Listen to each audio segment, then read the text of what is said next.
I first would like to introduce Associate Professor Steve Gurdon. Prior to embarking upon a career in academia, Steve has had an extensive career working in disaster, health and crisis management that has spanned operational and policy roles, both nationally and internationally.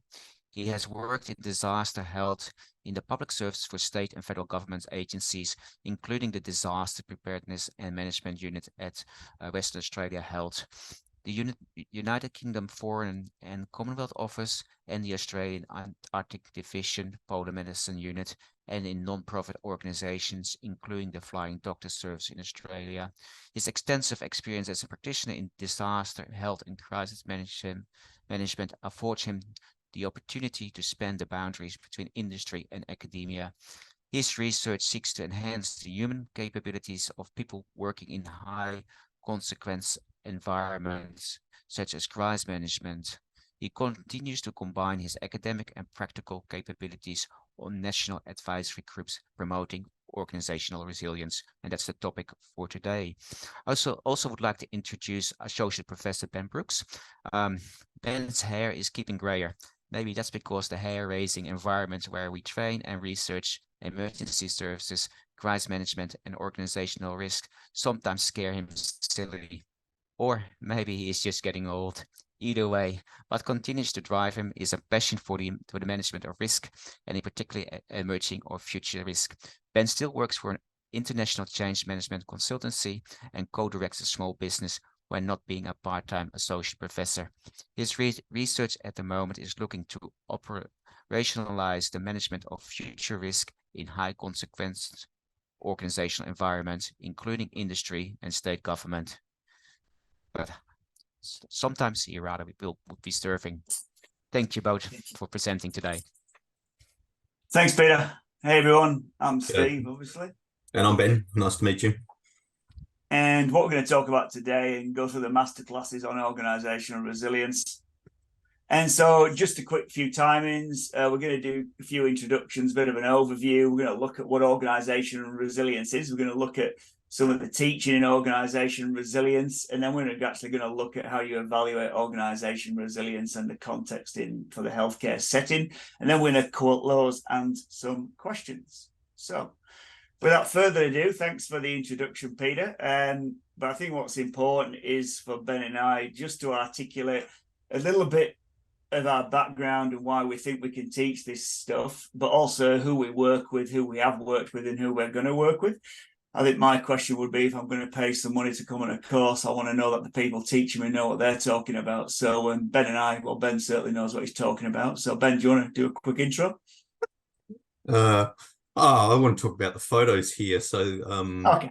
That's the photo on the left above the Northern Territory government has a guy called Rob McNeil in the middle of it, and Rob's a former assistant commissioner, Fire Rescue New South Wales, and he's there in a tent in Fukushima. He was the head of the USAR team deployed into Fukushima after the Fukushima Daiichi radiological event and tsunami. And there he's talking about whether they're going to stay put or whether these teams are going to leave or not because of the risk associated with the radiological event. And we spent a lot of years working with Rob in order to unpack high consequence decision making. And the work that we do is to look at the interface between researching in this space and then bringing this back into teaching, so we can give people who come and spend time with us the very latest understanding of what good looks like in this space. And we certainly argue that Rob was and has been an emblem of really effective decision making by leading that team of 70 people through that event. Steve, did you want to talk about the next picture? Yeah, sure. So this is all the people we work with. This is the cyber and security team at Lego in Denmark.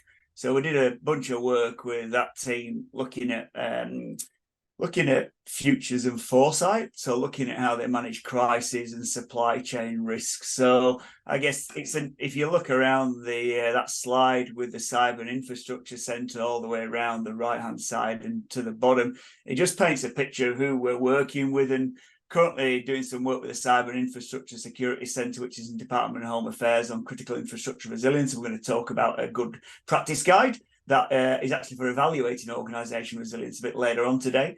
We're also doing some work under an Australian Research Council with some ASX listed organisations. We can't name them due to ethical issues, but they're in the aviation, banking and liquid fuels area. And that's looking at really around how people identify emerging risks and plan for that in the future. So that's really about futures and foresight. And with that work, we're working with the Danish Emergency Management Agency because they have a concept, what's called a Pandora cell, which is about looking at futures thinking. We've done plenty of work in the emergency services with, just for example, like DFES and Emergency Management Victoria, and obviously with Rob with Fire Rescue New South Wales. But all the states across the bottom, Northern Territory Government, Queensland Government, Government of South Australia, Tassie Government, and the West Australian Government are all on there because Ben and I worked with all 5 of these governments during the COVID-19 pandemic. We developed some techniques to look at strategic foresight and scenario planning for different time horizons. And we did some research with various areas, and we were invited, or asked or told maybe, to do some work with them during COVID and in the early days of COVID. So I'm talking about April, May, June in 2020, where we were looking at what recovery, potentially disaster recovery, would look like from a state and then federal perspective at different time horizons. So what would it look like in 12 months, 3 years, 5 years? So we did a bunch of work with the Emergency Management Australia, looking at that area. So I guess before we started talking about organisation resilience, as Ben and I wanted to give you, I guess, a little bit of confidence that we do know what we're talking about in this area. And we have been not just doing research in this area for the last decade, but we've both worked both operationally, both in health context, but especially in organisation resilience across Australia. Did I miss anything, Ben? I don't think so. I reckon we can move on. Oh, well. Learning how to move on. Okay, there you go. So this is, I guess, that's why you're all here, right? So you're either currently working in organisation resilience, I'm guessing, or that you're interested in working in organisation resilience, or your paths may cross organisation resilience wherever you're working in New South Wales health sector. And really a nice way to summarise what organisation resilience is that top word there, where it's about the ability of an organisation to absorb, recover and adapt in a changing context. And I think it's more, we used to talk about bouncing back, but it's not just that. It's about bouncing forward and learning and improving your capability within the organisation. And this quote comes from ISO 22300, which is security and resilience. And there's a whole suite of ISO standards on security and organisation resilience from there. Ben, did you want to talk about in the context of health? I think one of the things that we want to talk to is that very much is the perspective that we take in organisational resilience is using crisis as opportunity. And I guess if we go back to looking at COVID and the time period through there, and first of all, want to acknowledge the people watching this webinar for all of the work that you did in that space. Thank you very much for that. Our involvement was remote and very different, but what we demonstrated in working with governments was that there were a range of different opportunities that were possible, and some of which were taken up. I think a great example was some of the stuff that happened around telehealth in this space during COVID, and so seeing organizational resilience in response to crises as opportunity is very much the space that we inhabit.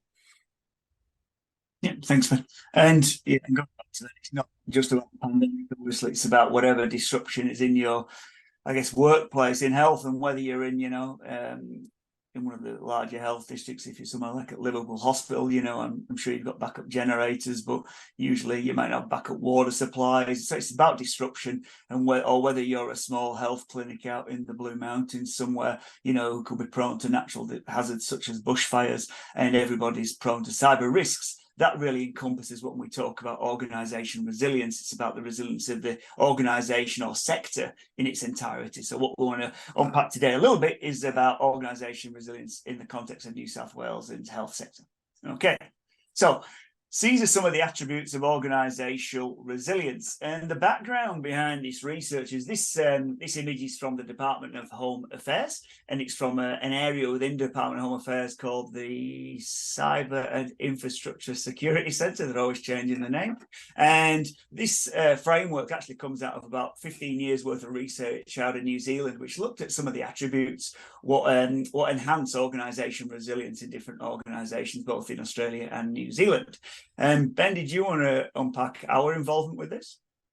Yeah, sure. So the guide was written several years ago, and could use some refresh. So over the last year or so, we've been rewriting the guide, adding a whole lot of the latest research that underpins these different areas, like leadership, like decision making, and then looking to make the guide itself more useful to people. So you can, once this is released in the coming year, I think, Steve, like February, March, something like that, next year, then you'll have that opportunity to go onto the Home Affairs website for this particular guide and answer some questions and get some advice about how to go through and improve things. And we think the extra research that's underpinning this now gives us a nice robust approach to understanding the different aspects of organizational resilience. And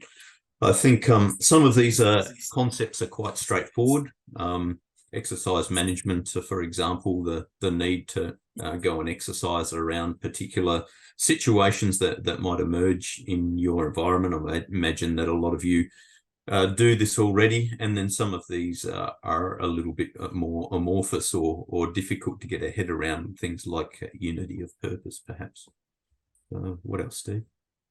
Yeah, look, so there'll be a practice guide which goes along which we helped revise. But I guess what's important when we think about organizational resilience, it's about all these different elements and how they all contribute to enhancing the organization or the health department's agility, in the time of disruption. And there's multiple elements here which you'll be introduced to in the good practice guide. But what's also Home Affairs also have is what's called a health check tool, where basically it's all these 13 different indicators.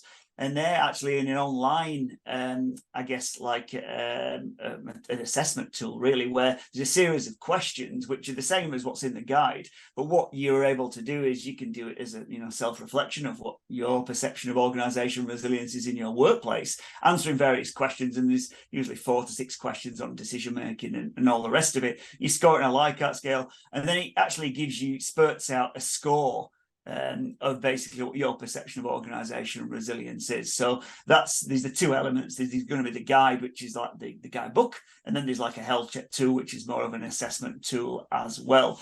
But I think what Ben and I are interested in with this, I mean, we obviously both work a lot in risk, and especially in emerging risks. And for those of you in a health sector, I'm guessing you all work in a risk context as well. And I'm sure you're all familiar with ISO 31000, which is the risk management standard. But I'm not sure how many people are familiar with a new standard which came out in that suite, which is ISO 31050, which is about emerging risks to enhance organizational resilience. And really that's about just identification and managing those potential risks, and what we do in an organizational resilience framework to encompass all these elements to actually make the organization stand up to potential disruptions. And all these different dimensions here, when you look at employee engagement or collaboration, resource management, they're underpinning an organization, a number of elements. And those elements include, the ability to continue operations, and we call that in organizations business continuity. And so that's literally the health area that you're working in can continue operations. And another element as well is around potentially, emergency management, disaster management, depending if you're in Queensland, or crisis management, and what that looks like, and how organizational resilience contributes to that, and how that fits into the broader organizational resilience piece. And another one is security. And when we talk about security, you know, it's also looking at a proactive posture and leadership and all these 13 elements and what that means for security. And when we talk about security in the public sector, there's the PSPF, the Public Sector Policy Framework, which is really around protective security.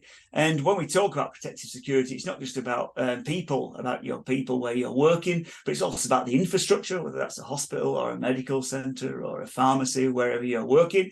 And it's also about information management. Obviously, you've got patient records on file, but most important, well, not most importantly, but what's on everyone's list at the moment is cyber security as well. So when we think about organizational resilience, if you imagine there's all these different dimensions in the framework, within that holistic picture of organizational resilience, there's always emergency management and there's crisis management. And when we talk about crisis management, we talk more about organizational crisis. So if you've got something at New South Wales Health, which could have been after the Ruby Princess and the inquiry, that's more could look like a reputational crisis. So it's a little bit different to emergency management and disaster health, like mass casualty incidents. We look at crisis management as well. And then business continuity management, which includes supply chain risk and supply chain management. I'm sure you all had supply chain issues during the pandemic.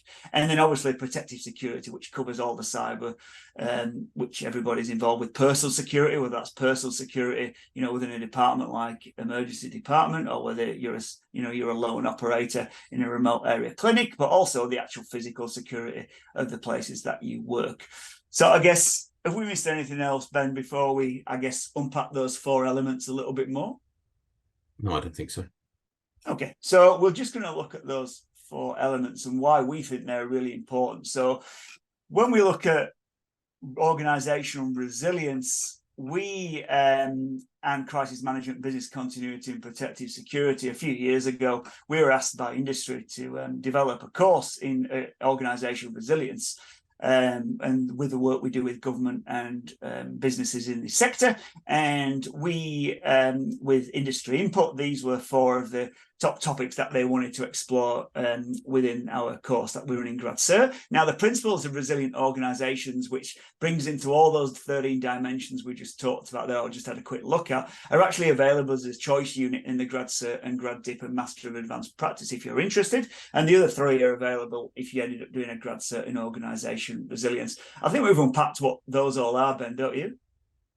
Or do you want to go? I'm not sure that we have. I mean, the principles we've certainly unpacked. Maybe we would need to explore a little bit more the crisis management, BC, and protective security. How about you do CM and I'll do the BC bit. We'll argue about protective security.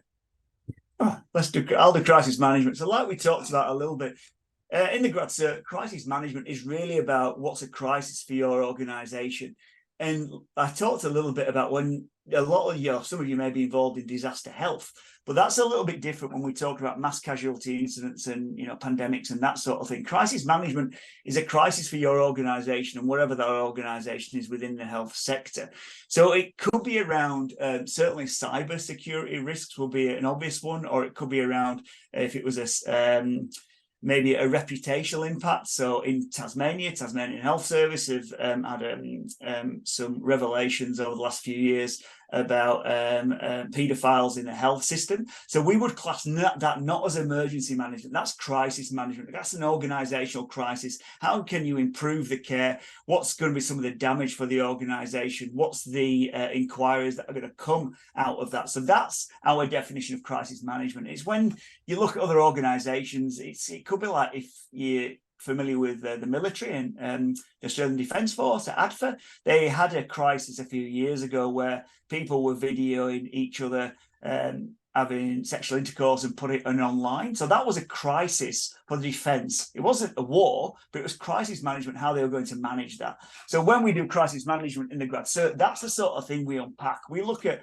that executive or top tier level within your organisation or hospital and how they manage crisis. So, you know, we've had a number of students from a health background join us in crisis management, and our assessment tasks are always linked to your workplace. So it's about, they looked at, you know, how they exercise for crisis management, and then they actually looked at decision making and leadership in a crisis. And I think some people from New South Wales Health looked at the Ruby Princess as an example and unpacked some of the decision making and leadership around that. And so, yeah, that's, I guess, the crisis management. So we unpack multiple elements in there, which is, I guess the key to this course is it's completely agnostic. It doesn't matter what discipline you come from, whether you work in health, energy sector, telco, whether you're university. The principles of resilient organisations, crisis management, BC and protective security, it's applicable in any area. What's different is that the assessment task, you focus on your specific area. Ben, did I miss anything for crisis management? No, I don't think so. When we get into business continuity, and I imagine there are some people here that work to maintain the continuity of health-related businesses, then we're focused on the development of skills around business impact assessment and business continuity planning. And a key thing and a key variation between the sort of management of risk or disruption that's in continuity as opposed to standard risk management is the focus on time, and that there's a certain amount of time within which we need to maintain or restore the services in order to maintain continuity, and then beyond that what disruption does and the challenges around actually then having in place other strategies and tools that we can use in order to recover continuity in a time frame that's appropriate. And so one of the things that we do in this space is to do work embedded learning and make sure that the assessment tasks that we produce in any of these units are linked with the work that you do, so they make sense. Steve? Yeah, sure.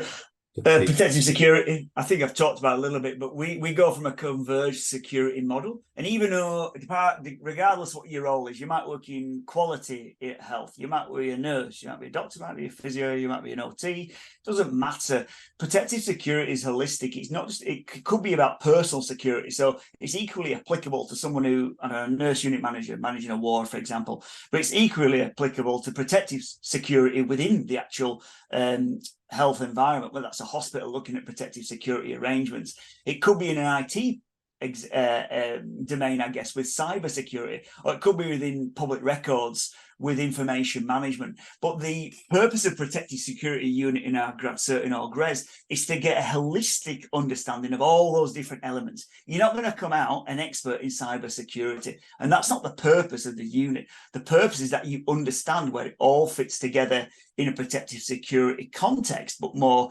broadly where it fits into organizational resilience. Can I move on, Ben? Yeah. Okay. So I guess what's a bit different about the grad cert and what our students love is that it's not just me and Ben talking every week. So it's a fully online grad cert offering. And if you do the unit through the Master of Advanced Practice, you'll see it's completely flexible. You can start you start within the 13 weeks of the semester, but you can do hard study and study 3 weeks all at once if you want. You can have a break as long as you get it done in the 13 weeks. But the one thing you will see is that there are no lectures, which bucks the trend in academia. But feedback from industry says they don't want to hear Ben and I talk all the time. We would like to hear what actual people who are doing this job in organizational resilience actually do. So for the every week in the semester, 13 weeks, there's a different practitioner insight where Ben and I have a chat with someone about that topic's theme. So if in crisis management, it could be about decision making. For business continuity, we speak to a business continuity expert, and these experts are from all over Australia and all over the world, and they're both in public sector, non-for-profit sector, private sector. We find that a lot of these skills involved are interchangeable across these three different sectors. But what we wanted to do is we wanted to just give you an idea of some of the practitioner insights we have and who we speak to. And so we just got a quick 5-minute video. This is quite an interesting one. So building on the theme of organizational resilience and the organizational resilient unit, within there, we look at organizational resilience leadership. If you remember those 13 different dimensions, one of those was leadership. And the person who spoke to us or would speak to you if you took that unit is this gentleman here. And Bob's a really interesting character. Just a quick background so you've got some context what he's going to talk about in 5 minutes. Bob was a Cobra attack helicopter pilot. I don't know whether you've seen the film Black Hawk Down. He wasn't the Black Hawk pilot. He was the one that sort of support that. And he fought in Iraq as well. But what was quite interesting, what he's going to talk about here is his different role he had where he was part of, he flew Air Force One, not called Air Force One, I can't remember what it's called, but the helicopter, the Seeking helicopter that the president went in, and he flew that helicopter. But he was also part of then overseeing the whole of the Air Force fleet for the presidential team. And he was actually in the bunker in the White House during 9/11. And what Bob does is he actually gave us an overview while he was in the presidential bunker during 9/11 about what organizational leadership looks like. And he talks about some key people in there. So if I can just quickly up to myself a video clip, please let me know, just signaling if you can't hear this in the chat, and I will adjust it for you. Well, that's amazing, Bob. And I guess that leads into certainly what best practice looks like for resilient leadership at this government level in such a high consequence environment. Is there anything else you picked up in the room, not just from the Vice President, from Dr. Rice or other military generals, that you think people could take away to what resilient leadership looks like within that that first hour, 2-3 hours? Yeah, absolutely. And let me tell you, the first thing about being accountable and being accessible and all those great leadership traits I saw in Vice President Cheney that day, Dr. Rice was the other one who stood out to be a true hero of mine. And here's why. She was the national security advisor at the time. She was watching all these military members do their job, take notes, and pass information up to the highest levels of the U.S. government. She could have inserted herself, Stephen, at any point in any phone call at any time to say, you come to me and I'll take it to the Vice President. Instead, she stood back and said, what do you need? What do you need? What do you need? And you go, and you were cleared hot to go right to the Vice President and say, sir, here's what's going on. 10 airliners, we got to get them down. This airplane's not talking. This helicopter's in the wrong place at the wrong time, scaring Secret Service. They gave us direct access to the highest leaders of our U.S. government. A complete vertical chain of command went totally horizontal. And Dr. Rice said, I'm here to add value. I'm not here to replace you. So whatever you need, I now work for you. Talk about a crisis leader. She literally put the people on the pointy end of the spear right in touch with the people they needed to talk to, and was there simply to break down barriers and make sure things got done. A true humility and leadership lesson that I never forgot. And I guess that's an important role of any resilient leadership, Bob, we talked about, is that brokerage role. You know what I mean? Avoid the pun, I know you used to be a helicopter pilot. It's that helicopter view of then joining the dots with different people. And that's a great example. Yeah, absolutely. And just being comfortable in your own skin, right? And letting people do what they do and being part of the value chain, not necessarily the person in command.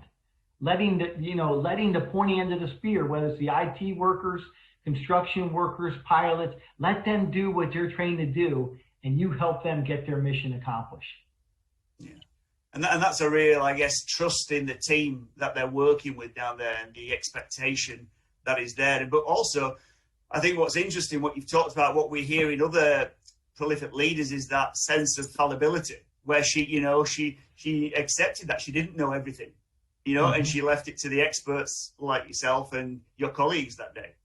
Absolutely. She set the tone. She defined the culture for the rest of the day, that no one else was to interrupt the military members doing their job.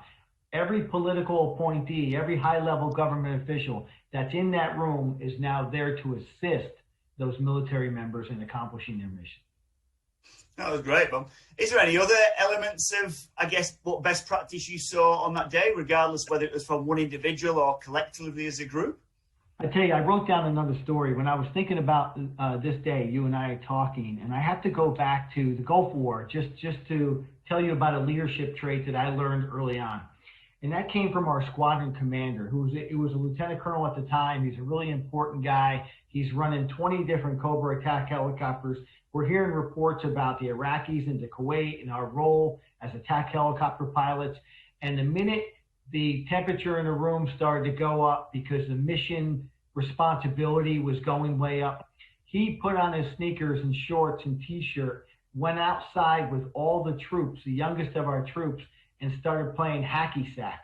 I don't know if you know what hacky sack is, but you got to kick the little ball in the air. And I looked at him like, how can he be doing this? We have all this tension. Everybody's doing this military planning. And what he was doing was going out and telling the youngest of our troops, the mechanics, the ordnance men, the avionics men, the communicators, that they matter. And he knows that they're there. And he's going to do everything he needs to take care of them. And he hears what they're saying and their concerns. And now he's going to ask something of them.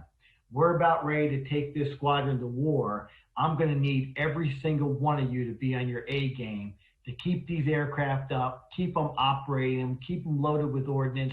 I'm trusting you to do your job. And I want you to know, you all can trust me to know what you're doing for the overall mission. He bonded with those young Marines at that time, the most critical time. And I realized, wow, what a powerful leadership lesson that was. He didn't stay in the ivory tower. He went right down to their level and said, I'm going to need you to help us get through this event. And he just got so much buy-in. When you talk about getting everybody on board and setting the tone, it was a leadership lesson I never forgot. So that's just one example of the practitioners we talked to, just to provide some different context for you and how you can translate that into whatever sector you work in, obviously for you in the health sector. And and also, I guess what Ben alluded to was some of the collaborative learning that we do, and especially work integrated learning in practice. So all the assessment tasks we do is basically transferable, so you can apply it to a healthcare context and you get some value add from that. Like we said, it's fully online, but we also run a couple of virtual sessions. Ben, did you want to unpack that a little bit? Yeah, sure. Before we do, can we just go back to the Bob video? Because I think what we look to do in that space is to then align this with some key concepts. So if you think about what Bob spoke to from a leadership perspective, then he talks to the very demonstration of the concept of servant leadership. So this is the idea that effective leaders remove barriers for the people that they work with, rather than sit over the top of them. And it's like an inversion of the pyramid. Instead of all these people working for me, I work for them to remove the barriers that are stopping them from being effective. So I think he spoke really well to that. The notion of flattening that hierarchy is something that we see in highly reliable organizations, that when the pressure's on, rather than create barriers through the hierarchy, we flatten it out and give people the direct communication and lines that they need around that. And I think the last story around the hacky sacks was really about building that level of psychological safety within the group, in order to make sure that everyone was on the same page. And so that opportunity to watch the video, but then to connect the video with the theory is fundamental in our course, and in the unit that's in the master's program.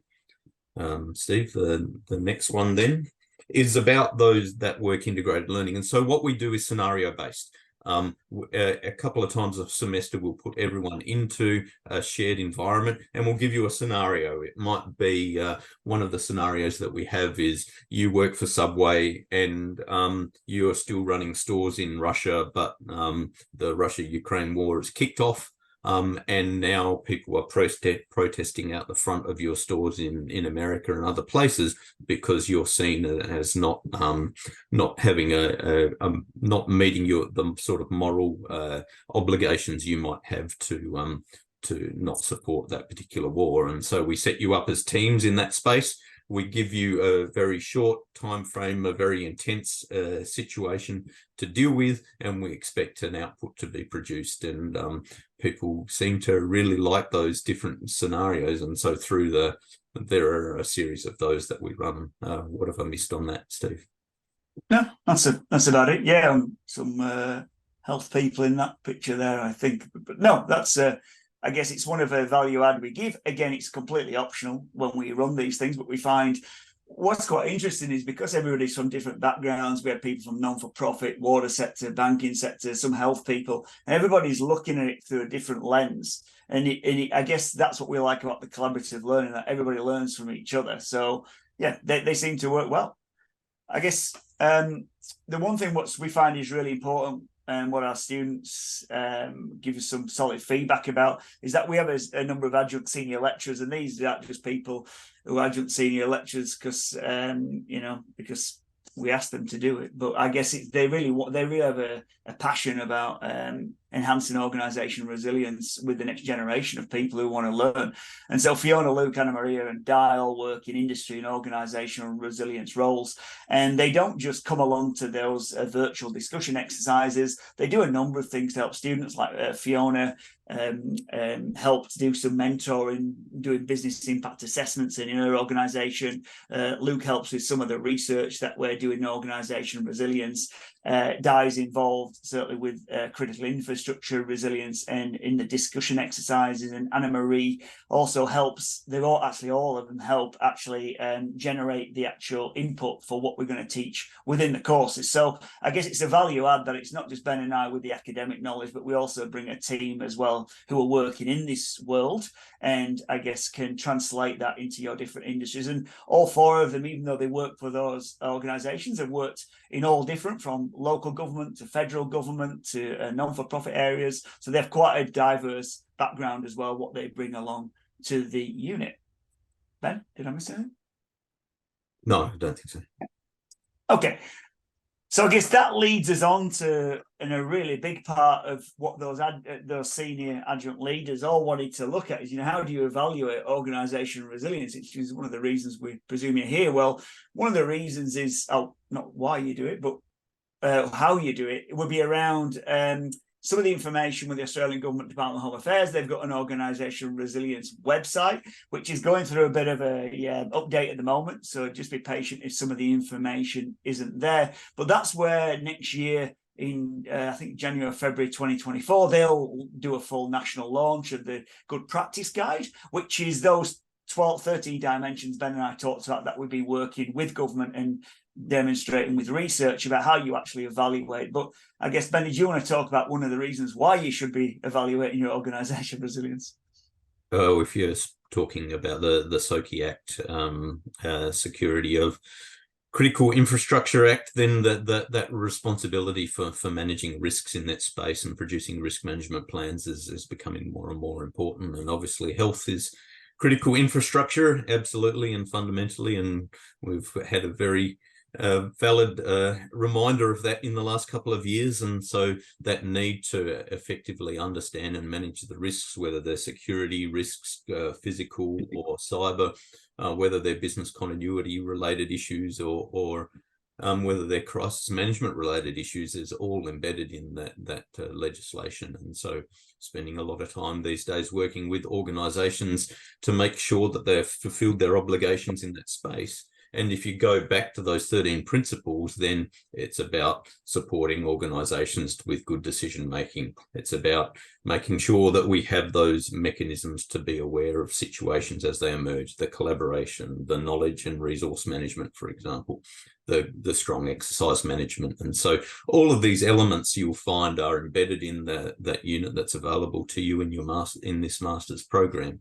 And are fundamental to the principles of organisational resilience. Steve? And what's important about those elements is that one of the assessment tasks, what we get you to do is, to actually evaluate organisational resilience within your area, whether that's a small team of 2 or 3 people, or it could be a ward, it could be a hospital, it could be a health district. It's just really about, it's one of the tangible, I guess, outputs that we give you to actually assess organizational resilience. And within that good practice guide and within the health check tool, which is like the online version. So there's an old one out at the moment, but the new one comes out in February. You can feel free to use the old one, but the new one will actually give you more targeted advice. And Ben and I will just take you through what that means. So there's a number of stages, what you can see here. I'm not going to read out those stages, but there's a developing stage where you're starting that organizational resilience journey. There's an established phase where you're on that journey, you're doing some really proactive stuff there. You've got some advancing where you're actually enhancing capability and adaptability and agility. And then with something what we call generative, where it's embedded in the culture, right? So what happens is we just wanted to take you, I guess, when we look at assessing organizational resilience, we don't have time this afternoon to assess the whole of organizational resilience. But if we think back to leadership, that was one of the dimensions that we use. And organizational leadership in organizational resilience, and what Bob was talking about and what Ben unpacked after Bob had to give you a bit of a talk was, organizational resilience leadership is about shaping a culture in such a way that the organization can grow and enhance its capability. And what in the guide itself, what that will show you is, in order to evaluate organizational resilience, you'll evaluate each of those 13 different dimensions. And for leadership, it will look at different things, like for leaders, are you creative? Have they got personal resilience? Have they got the ability to make decisions under pressure? Are they being adopted in an inclusive environment? Have they got ethical and virtues-driven leadership? So there's a number of elements in the practice guide that Ben and I developed and revised that'll give you a bit of a synopsis that what we mean by organizational resilience leadership. It's not war and peace. It's only a few hundred words. Oh, not even that, probably 150, 200 words about what that area and what that dimension talks about. And then within that as well, there's always an example of what resilient leadership looks like. And these examples are across all different types of industries. And the one for leadership talks about Maggie Timoni, who's the first female CEO of Heineken. And you can read what she did here, but she's a big drive about leadership was inclusiveness. And she fostered this environment and had a scheme about reverse mentorship, where perspectives and expertise can be imparted by employees at all levels. And what they found is that this led to a culture of inclusion, and they actually mitigated age-related bias because they were getting some newcomers in with senior people who've been there at the organisation a long time, but conversely as well, they had a huge drive to recruit people who are traditionally a bit older in the workforce and then be mentored by people who are flying up the ladder who are a bit younger. So what we do is, in the Good Practice Guide, there's a bit of a definition of that area. So when we talk about resilient leadership, there's a bit of an example with someone like that. And then there's a 4 to 6 questions. Ben, did you want to talk about the questions a little bit? So here's some examples. So the visibility around the external risk environment to ensure timely consideration of threats or opportunities. What are we doing doesn't matter what level of the organization you're in from a health perspective, how are we looking out to the external risk environment rather than just what's happened internally to assess the sort of risks and opportunities you have? And I imagine we could come up with different responses to that depending on what vectors we're talking about, but there's lots of different ways that you could think about that. Sorry, Steve. I was just going to say, so this is just 1 or 2 questions, but the one Ben talked about, but there's 6 questions or 4 to 6 questions in each area that you answer. But obviously in the online bit, which is called the health check tool, you just score it. So I think it's on a Likert scale of 1 to 6, and you score, is our leadership, our leadership maintains visibility of the external risk environment, and you just score it where you think 1 low, 7 high. So there's a number of questions just to provide some context and get you thinking about organization or resilience and that leadership piece. And then after that, it doesn't just give you a score, but at the end of it, we actually give some advice on where you are, where you sit in that maturity level, whether you're developing or generative. And it gives you a bit of advice based on your output for that particular element. So for leadership, it might spout out, you consider doing this, for example, enhancing strategic partnerships. And so it'll give you some advice based on your score on how to evaluate organizational resilience. But then there'll also be an additional bit in the practice guide to say you can actually go use this document, and this is the example about leadership, about collaboration from the Australian Civil Military Centre. So there's a number of elements there to help you not only evaluate organisational resilience and that specific dimension, but also enhance it as well. Ben? No, I think that's it. And I think we're at 10-2, Steve. So there you go. So any questions, please feel free to put them in the chat and Peter will read them out. If you want any information, our email addresses are there. We're also on LinkedIn. Feel free to jump in and connect with us. We're quite vocal on this sort of stuff on Orgres on there. And look, thanks for the time. Thanks for listening. And hopefully we'll see you on board virtually on one of the units or potentially more of the units as well. So thanks for listening, and I will just stop sharing my screen.